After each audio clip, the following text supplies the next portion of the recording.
Today, in honor of my 20th video, I've decided to do a little bit of a Twitter advice video. So I went on Twitter and used the hashtag AskC2D and had you guys ask me some questions that you needed some advice on. Disclaimer though, I am not a professional, I'm not a psychiatrist, I'm not a therapist, I'm not licensed. Whatever I say is basically just my opinion and should not be taken too seriously. Like, not liable. It's time to give advice. The first question is from Allie, who says, my nephew won't talk to me anymore. Could you tell me what to do? Granted, I was like, I don't really know. I need to know a bit more. So she elaborated. He's about 9, and I told him I wasn't going to be home for a while.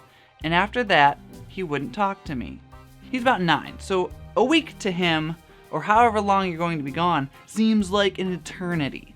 My guess is, as a 9-year-old, boy especially, I probably would be upset that you're leaving me for a long period of time. And maybe that's why he's not talking to you. Maybe you need to figure out a way to get back in there. Maybe like take him out, force him to be taken out, or trick him. That's my favorite thing to do. Trick him into liking you again by like having someone else take him to a place where you happen to be, and it just happens to be really fun, and you join in on the fun. So eventually he'll warm up to you again. He's 9. There's plenty of time for you to still kind of develop that relationship. So don't be too worried, because I think eventually it's gonna get back to normal. Our next question is from Deanna in Australia, of all places. How do I make panda eyes fashionable? Which panda eyes, if you don't know, are bags under your eyes. I can't give you a way to make that fashionable, but I can give you a way to get rid of them a little bit. There's these little, hold on, I actually have something. Aha! I actually have something for that, and it's what I use personally is this little Garnier eye skin renewal thing, and basically it rolls on under your eyes and you just kind of blend it in, and it's supposed to help with the dark circles under your eyes and maybe help with the bags a little bit. I use it all the time. I've pretty much gone, this is pretty much empty. I actually need a new one, but I would suggest using that. It might help. As far as making it fashionable, I mean, perhaps you could bling it out. Perhaps you could put some like really cool bejeweled things underneath your eyes. I see them, those little sticky ones you just put on your face. Do that. That might work. That could work really well. Actually, I suggest that one. Just don't get glitter in your eyes, because I hear that fucks your eye right up. So no glitter in the eye, maybe just a little bit of bedazzling might help. And it might actually make your eyes sparkle a little bit. Granted, it may also sparkle in your eyes, so if there's lots of light, you may be blinded by the bedazzling, so beware. This is from Chrissy Boy on Twitter, and basically just says, can you just say on your video, I said hi? Sure. Chrissy Boy says hi. Next up is Caitlin, who asks, advice for moving out and living on your own. My biggest piece of advice is don't. It's expensive. Don't do it. It's a trap. It's a trick. Growing up sucks. But if I had to give you anything, I guess it would basically be to prep a little bit.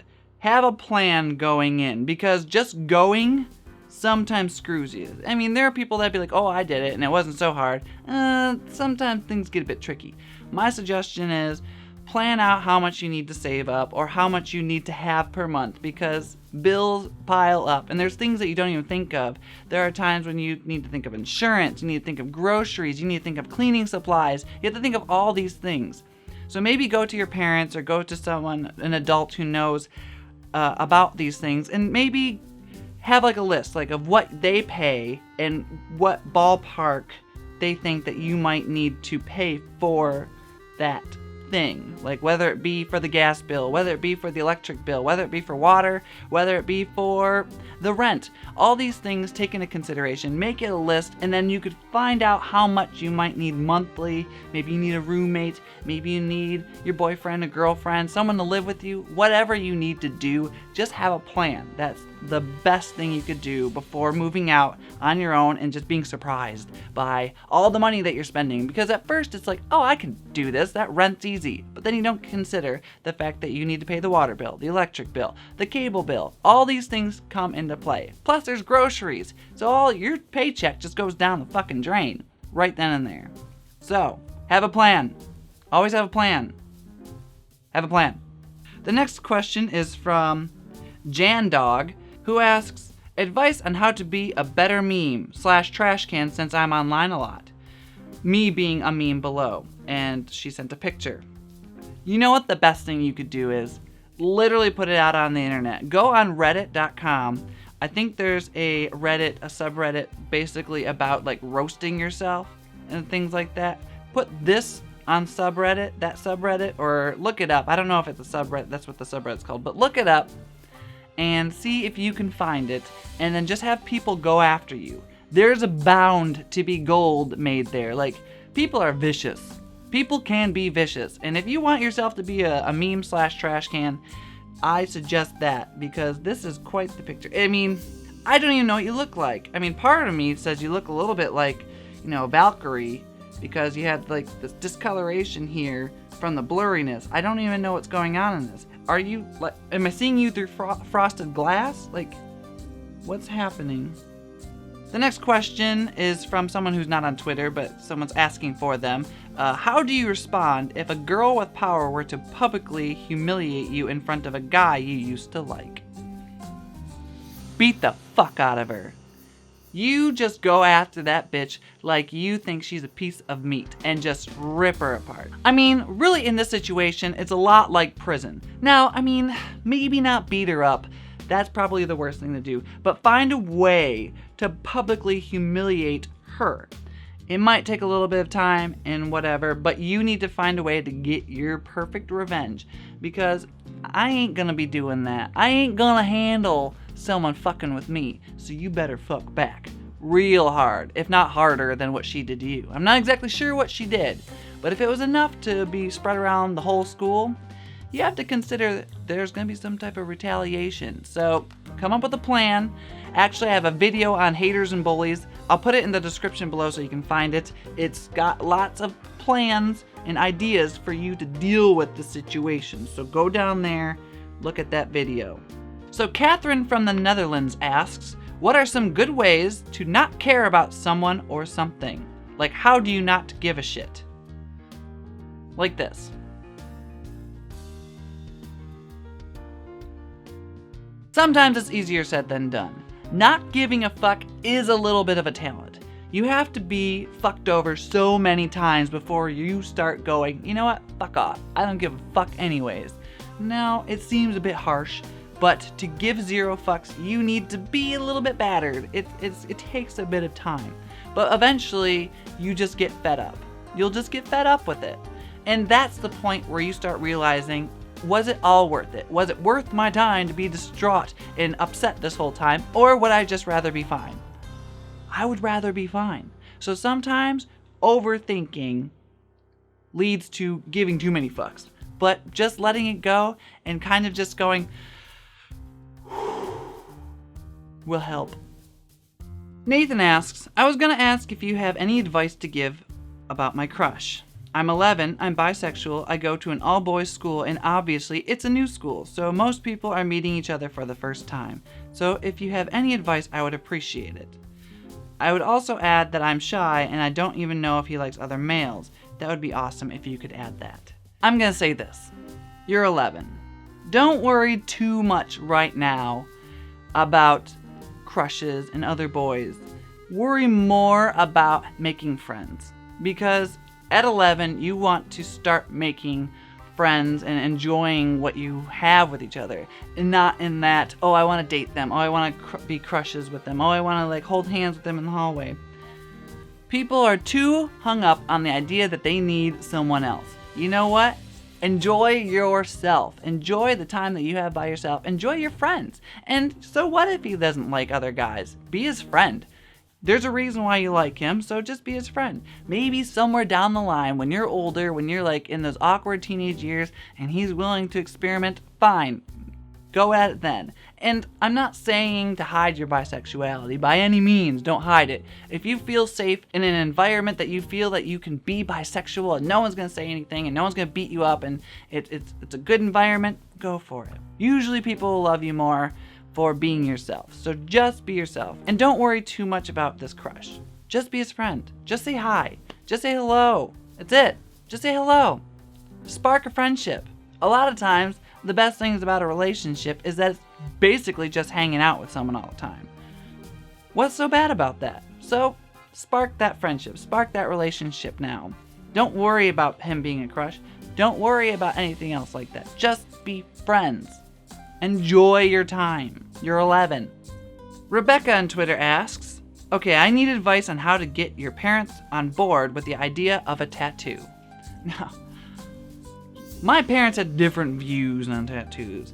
I was 17 when I got a tattoo, and I'll put the picture here of my tattoo. It's really difficult to get parents on board with tattoos, especially if they don't have any, or they don't really understand why you want to get them, or if they're completely against them. So to be able to get them on board might be a little difficult, but maybe just flat out ask them. Maybe tell them this is why I need it. This is what it means to me. This is a really cool design is not going to cut it. Let's just say that. It's a really cool design, Mom and Dad. Yeah, so?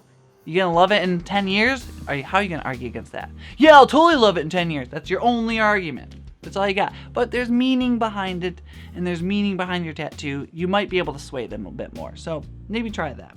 But other than that, you can wait till you're 18 and just do it anyways. Pia Garfield asks, how to make your mom give you your phone back. Help desperately needed. Love you if you could. Don't know what you did to get your phone taken away, so I don't know if this will necessarily help. But my way of getting things back when I was in trouble with my parents was I negotiated. So maybe you can negotiate something with your mom. Just something simple like the dishes. Do the dishes every day, or actually do it without doing the negotiations, just to prove that you are willing to put in the effort. So that way, when they argue, oh, you won't do it, you already did it. So maybe do a nice sweep of the house, make it all look pretty, and then kind of negotiate from there. That should work. At Superpower Wolf asks, advice on how to get a boy who's older than you's number. Can I have your number? Or you could trick them. Here's how you do it. You take a really good picture of them with your phone. Oh, I'll take a picture of you. Oh, what's your number? I'll send it to you. Boom! Sophie Mills asks, advice on how to get rid of stage fright. Please help because I'm in my school's production of High School Musical. I actually know a lot about stage fright because I was in a lot of theater when I was growing up. I was actually the lead in my senior musical, which at my school was actually a really big deal. Like I was like a local celebrity for a hot minute, which is, I'm not gonna lie, it was pretty cool. Got a free haircut. It was awesome. It was awesome. There are a few things I had to do when I was feeling nervous to get myself to not think about it. And that's the best thing you could do, is really just clear your mind. Have a stress relieving moment, and that might help you a little bit. Because when you're too much in your head, you start freaking out. You start worrying about everyone around you. Oh, everyone's worrying, judging me. Oh, I'm gonna mess up this line. Oh, I'm gonna do this, I'm gonna do that. Well, get that out of your mind. That's the worst thing you could do, because if you think about it too much, you're gonna do it. Another thing I used to do, especially during stage plays, is that focus on the lights above everyone, because the lights are so blinding. If you focus on them, you won't even see people in the crowd, because the lights are so bright and the crowd so dark, it'll be hard to differentiate. Pretend that they're not even there. Makes it so much easier when you're doing the whole thing. And remember that there's other people in the cast. They're all trying to do the same thing. They're not trying to judge you. They would feel even worse. Usually, there are some assholes, but they would feel even worse if you messed up. They don't want everyone to see how awkward that whole play was. No, they want you to succeed so that they look good too. Who wants to be in a shitty play? No one. Not a damn soul, especially if you're all really into it. So work together. Make sure that you feel comfortable around each other. Maybe do some breathing exercises to calm each other down when you feel worked up. Do something. Rely on each other. It's not that hard once you start thinking about the play and not about the people watching the play. Mary asks, lately I have been undulated with stereotypical comments about where I live. Yes, where I fucking live. Any suggestions on how to reply to the misconception? It's pissing me off. Thank you. I live near Detroit, and Detroit, Michigan is probably one of the most bashed on cities in the world. People here treat it like a third world country, like we need help all the time. But in reality, it's not necessarily that bad. I mean, there are some bad parts of Detroit. Don't get me wrong, there are some bad areas. But at the same time, people are worried too much about the bad parts and think nothing of the good parts. They don't realize that every city, every big city, New York, Chicago, San Francisco, LA, they all have sketchy bad areas and they have really bad crime rates. However, there is a really nice area in Detroit. The downtown area of Detroit's really nice. So people are gonna hate on it because they know only when you Google search Detroit, it's gonna have either skylines or really ghetto houses that are burnt down because they weren't taken care of. So the best thing you could do is basically just tell them to fuck off. Who cares what they think? Are you happy in your place? Fine. Why do they care? Unless you murder someone, there's no reason to come knocking on my door and telling me how to live. Until then, you stay the fuck out of my way. Our final question comes from Megan Elliott. How do I make online friends? This is relatively simple because all you need to do is go on like YouTube, Twitter, Reddit, all these different places, find something that you enjoy, and then talk about it with them. Eventually you're gonna spark some type of conversation, find friends on there, and it gets easy from there. There are actually a lot of people that I know because of social media, and some of them I actually met in real life and are actually my best friends. And the only reason I know my boyfriend right now is because I knew of him through social media. So when I met him in person on accident one time, it was kind of meant to be. We knew of each other, and it was so much easier to walk up to each other and say hi than it is to say hi to a stranger. So all in all, find something that you like, find a place where people like that congregate, and just join in on the conversation. You'll make friends through that. Well, that's all the questions I have for you right now, and I hope you enjoyed it. And if you did, give it a like, give it a subscribe. Maybe you can also give some advice to these people who ask these questions, what you would do in these situations, because maybe you're going through something similar, so maybe you have much better advice than I do. And don't forget, I have social media, which you can stalk me on, which is in the description below. So until next time, my loves,